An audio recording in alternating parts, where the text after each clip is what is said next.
Invite by Fukule Simple English Mizo YouTube channel tang le Facebook page tang kalau lom vek chu voin aponi the kan man tang kai nge the tu Sap Ṭawng kan zir don ani abi takin voina kan zir tur te hi itana tang kai nge tur te ani do wangin he video hi top thleng lo en chuak tur chen ka som tak se cheni he video hi Sap Ṭawng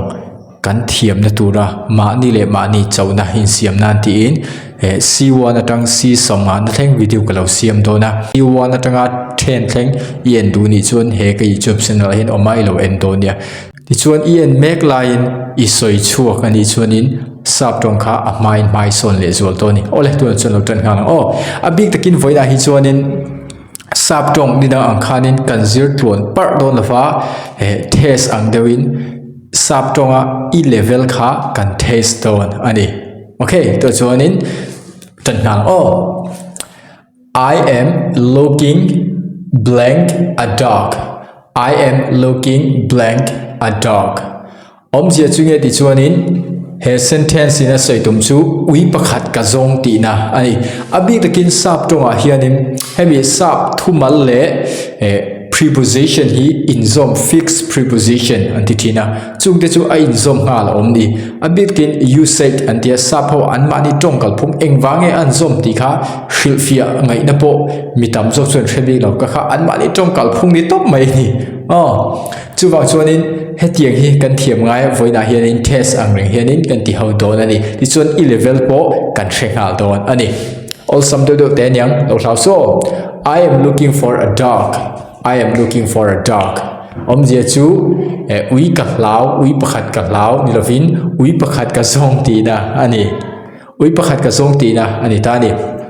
ti chuan in preposition kan thlang tur chu at I am looking at a dog. Mizoa achan ka soi kha lo chin chia ro ui pakhat ka zong I am looking for a dog. I am looking to a dog. I am looking of a dog. Heng preposition A, B, C, D. Heng palite zinga hian khoi mi nge dikang ui pakhat ka zong ti soina hianin ui pakhat ka zong ti soinan enge dikang second ngai huni nai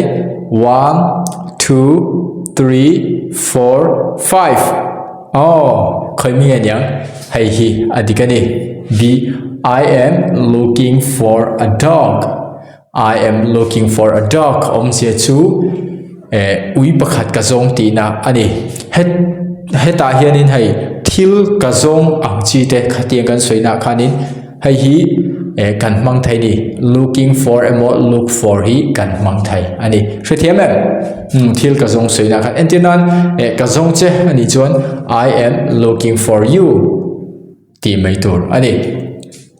ti chuanin I want to talk blank you. I want to talk blank you. Zia chunge ti chuanin ka bedu che ti na ani mizo tonga ka bedu che ti kan soina khanin Sap Ṭawng in I want to talk blank you. Hemi blank a hianin at nge for nge to nge of nge khoi mi nge mangila dikang pakhate ten kalau soi chuak fekang I want to talk at you. I want to talk for you. I want to talk to you. I want to talk of you. Khoi mi nge dik beram second nga huin nai lo thang ro dik tur 1 2 3 4 5 times up khoi mi nge yang I want to ka bedu che ani chuan ta hian to mo I want to talk to you. I want to talk to you emo I want to talk to you khatiang khan kan mang tur ani ka bedu che entinan moi ka bedu ni chuan I want to talk to moi ti mai tur ani hrethiam ti chuanin ui ka hlau hai hi comment na mi pakhati min zota ui ka hlau ti hi Sap Ṭawng in tinge kan sayang ti atia ti chuan hai hi ka chana ni mai te se ui ka hlau ani chuan I am afraid blank dogs. Ole zia chu ui ka hlau ti na nia at nge kan mangang for nge to nge of nge kan mangang kalau sei zom le fikang I am afraid at dogs. I am afraid for dogs. I am afraid to dogs. I am afraid of dogs. Khoi mi nge kan mang A B C D a hian khoi mi nge dik berang second nga hun inai I thlan thai nan 1 2 3 4 5 times up khoi mi nge ti chuanin A na hi anilova C na po anilova B na po anilova D na hi ani D na hi I am afraid of dogs. Ai chuan engwang e OF fi kan mang ti chuan khai kon ka hrebik lo ni ka hrebik lo sa ho an tong kal phung ni top mai I am afraid of dogs ti mai tur ani ui ka law ni chuan heta hian ui khel lo po